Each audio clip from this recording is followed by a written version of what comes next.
Hey everyone, welcome back to the channel. In today's video, I'm going to show you how to download chess game in your laptop or PC.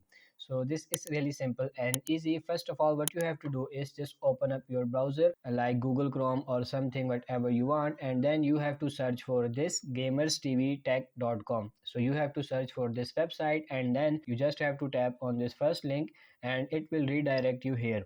So here you can see this download chess in PC for Windows 10 and 11.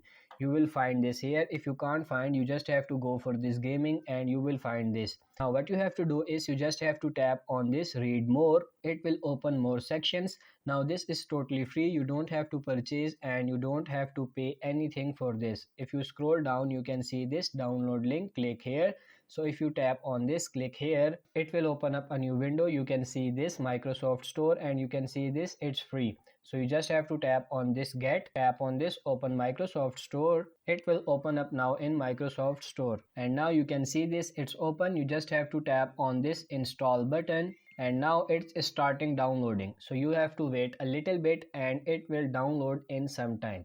So that's it for this video. That's how you can download the chess game in your laptop or PC. I hope this video was helpful. If it is, like this video and subscribe to the channel. Thank you.